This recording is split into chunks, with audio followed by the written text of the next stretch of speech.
Shalom Bapak Ibu Saudara, senang sekali dapat berjumpa kembali dalam video kali ini. Kiranya damai dan kasih Kristus menyertai kita semua. Bapak Ibu Saudara, sebelum kita merenungkan firman Tuhan, mari kita berdoa. Bapa yang baik, terima kasih buat kebaikan-Mu di dalam kehidupan kami. Terima kasih buat kesempatan pada saat ini Tuhan, kami mau merenungkan sebagian dari isi firman Tuhan. Biarlah Tuhan Kau beri kami hikmat, dan melalui firman-Mu ini Tuhan, kehidupan kami dapat diubahkan, dan kami dapat melakukan firman Tuhan ini dari hari lepas hari. Terpujilah nama-Mu Bapa, di dalam nama Tuhan Yesus Kristus kami sudah berdoa dan mengucap syukur. Haleluya. Amin. Bapak Ibu Saudara, dalam perjalanan hidup ini kita sering mengalami tantangan dan ujian. Kita sering diperhadapkan dengan masalah-masalah. Tetapi ingatlah bahwa tantangan dan ujian yang kita alami itu bukanlah akhir dari segalanya, melainkan itu adalah suatu kesempatan bagi kita untuk bertumbuh di dalam iman dan merasakan kuasa Tuhan yang nyata. Ada banyak sekali orang-orang ketika mengalami kesulitan, mereka pergi ke hal-hal yang lain daripada datang kepada Tuhan. Bapak Ibu Saudara yang dikasihi oleh Tuhan, lebih baik kita datang tersungkur di hadapan Tuhan daripada kita mencari hal-hal yang duniawi. Semua orang punya masalah atau salibnya masing-masing, dan salib tersebut memang harus dipikul sendiri. Salib yang kita pikul tidak bisa dipikul oleh orang lain. Begitu juga dengan sebaliknya, salib orang lain tidak bisa kita pikul. Kita punya banyak masalah dan tantangan selama kita masih hidup di dunia yang penuh dengan dosa. Kita seperti domba yang berada di tengah-tengah serigala. Tentu masalah akan selalu kita hadapi, tantangan dan ujian akan selalu datang di dalam kehidupan kita. Tetapi sebagai orang percaya, kita harus percaya kepada Tuhan, kita harus datang tersungkur kepada Tuhan. Kita percaya bahwa Tuhan akan menolong kita dari setiap masalah-masalah yang kita hadapi. Beberapa contoh masalah-masalah yang sering kita alami, atau mungkin saat ini kita sedang mengalaminya, yaitu masalah kekurangan. Kita sedang berada di dalam fase hidup berkekurangan. Kekurangan uang mungkin, kekurangan bahan pokok di dapur, usaha tidak lancar, jualan kita tidak laku.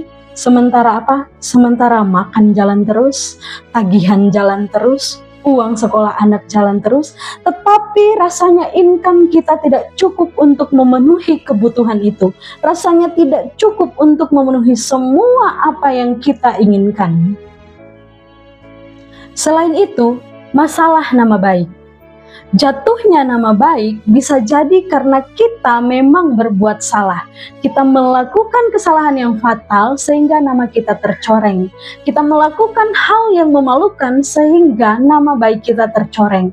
Atau kita tidak melakukan apa-apa tetapi ada orang-orang yang memfitnah kita.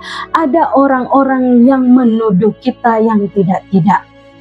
Ada orang-orang yang bergosip tentang kita, orang-orang yang tidak bertanggung jawab membuat nama baik kita tercoreng. Lalu masalah sakit penyakit. Kita mengalami masalah sakit penyakit yang tidak kunjung reda. Kita mengalami sakit penyakit yang tidak kunjung sembuh, sehingga kita merasa lelah, kita merasa capek dengan kondisi yang terus-menerus sakit. Dan kemudian ada masalah yang paling ditakuti oleh manusia adalah masalah kematian. Ada begitu banyak masalah yang dihadapi oleh setiap orang. Ada bermacam-macam masalah yang dialami oleh banyak orang. Tetapi tahukah Bapak Ibu Saudara bahwa masalah-masalah yang kita alami tidak akan melebihi kekuatan kita. Tuhan mengizinkan masalah itu datang, Tuhan mengizinkan tantangan itu ada di dalam kehidupan kita, karena Tuhan punya rencana terbaik dalam kehidupan kita.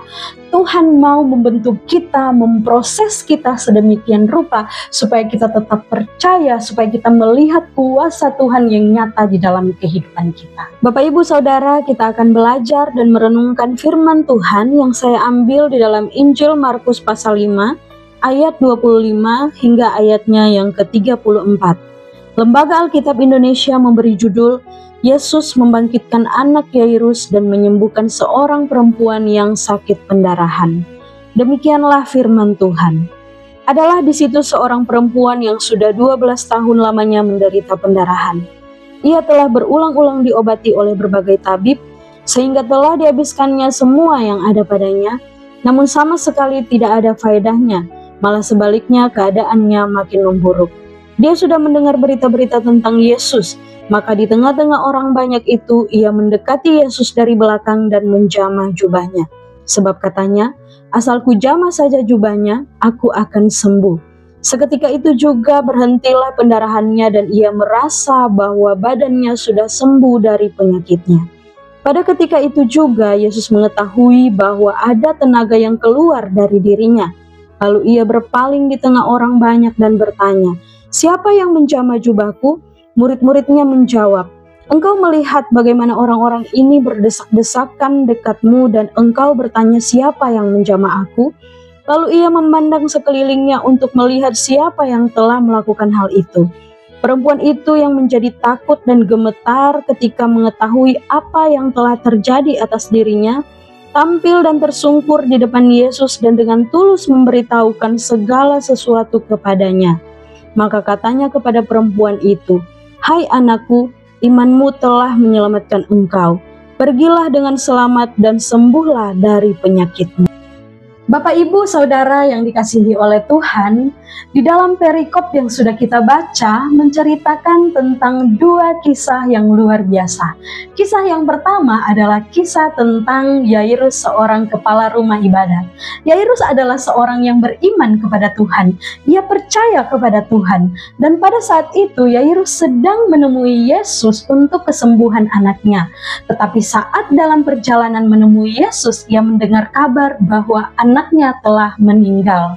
Dan hal itu sangat menggoncangkan kepercayaan Yairus terhadap kuasa Yesus. Namun singkat cerita, Yairus tetap percaya kepada Tuhan, dia tetap percaya kepada Yesus, dan pada akhirnya anaknya disembuhkan. Dan kisah yang kedua yang akan kita pelajari bersama-sama yaitu kisah seorang perempuan yang mengalami pendarahan selama 12 tahun. Kita dapat membayangkan rasa sakit yang ia rasakan, betapa ia merasa lemah, betapa ia merasa tidak berdaya dengan keadaannya. Bertahun-tahun ia mengalami masalah yang tidak pernah habis. Bertahun-tahun ia harus mengalami rasa sakit yang tidak pernah habis, penyakit yang tidak pernah sembuh-sembuh.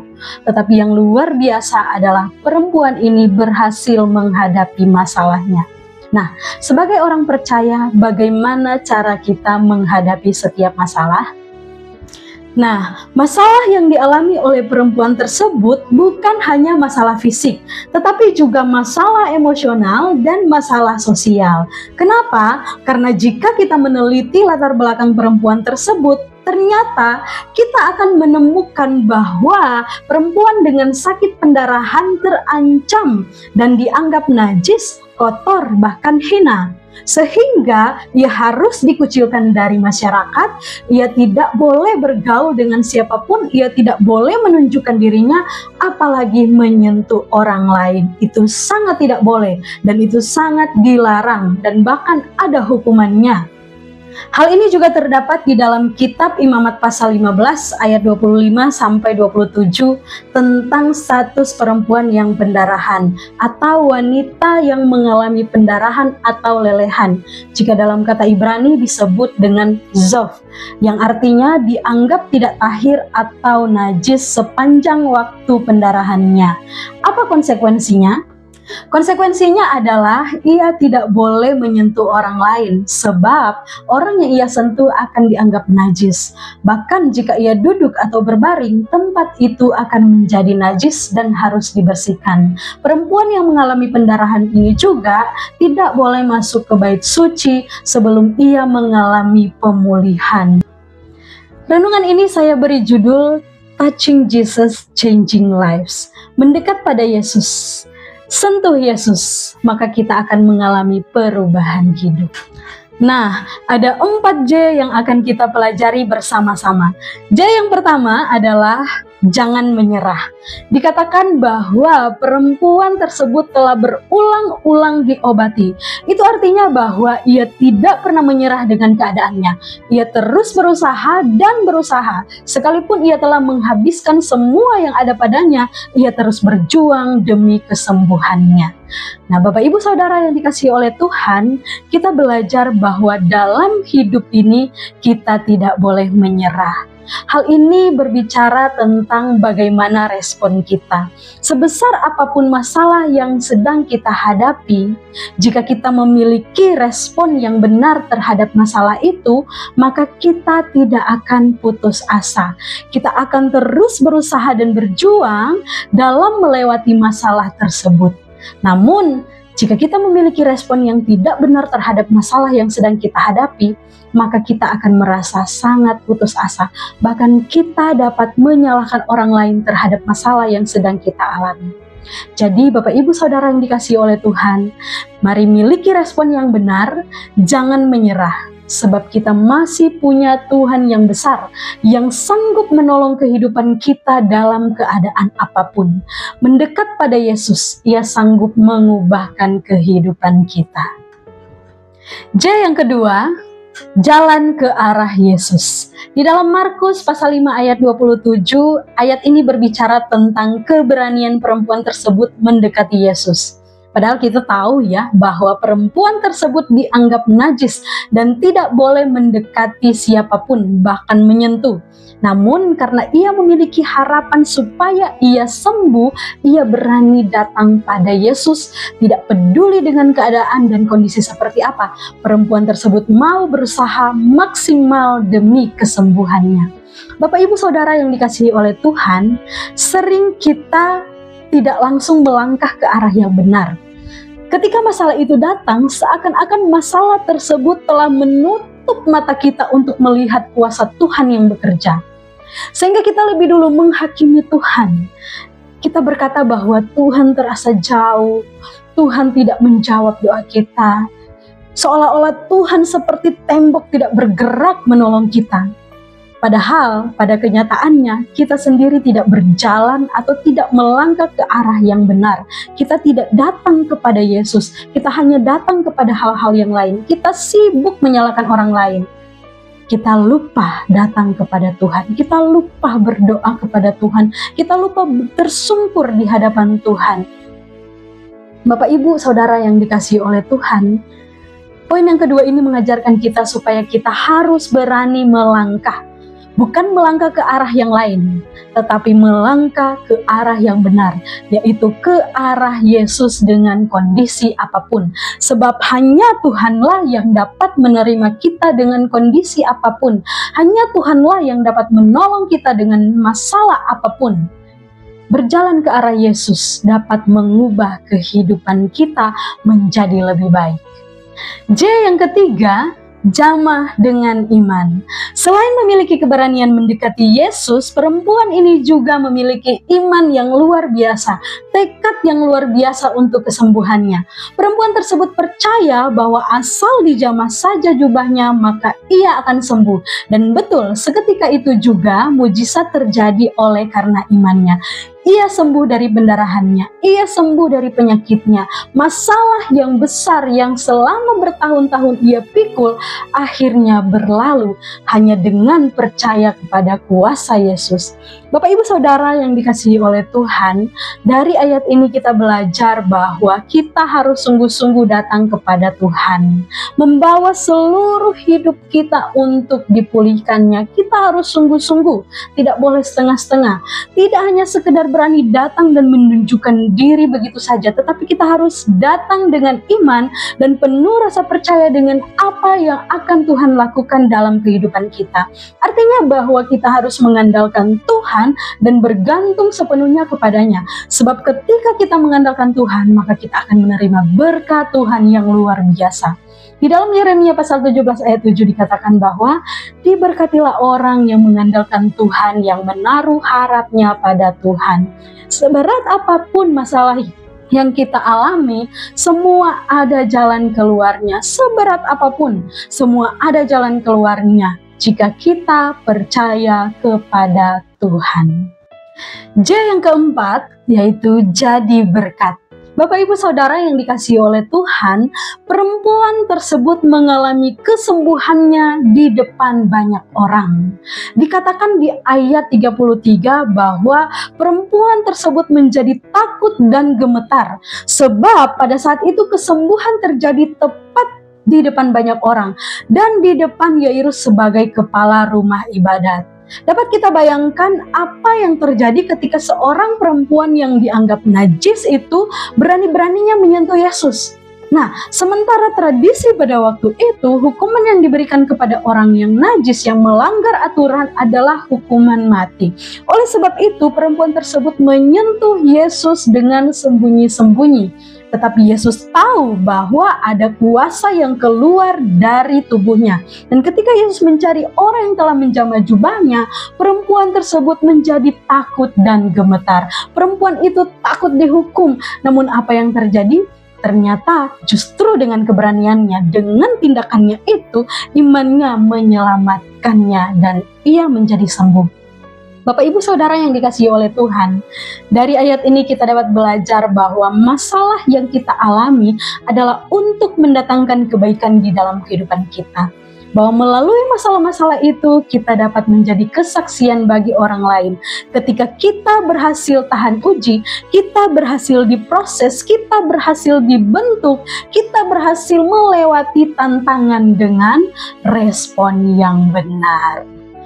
Oleh sebab itu, Bapak Ibu Saudara, mari miliki tekad yang kuat dan jangan pernah menyerah menghadapi setiap masalah. Sebab Tuhan mengizinkan masalah itu datang dalam kehidupan kita. Supaya apa? Supaya kita diproses untuk menjadi kuat. Tidak ada masalah yang tidak bisa teratasi. Masalah apapun akan ada jalan keluarnya jika kita berani melangkah, percaya bahwa Tuhan mampu menolong kita. Hadapi proses tanpa protes, miliki respon yang benar terhadap masalah yang datang, dan mendekat pada Yesus, maka engkau akan melihat kuasa Tuhan mengalir dalam hidupmu sampai perubahan itu terjadi. Tuhan Yesus memberkati.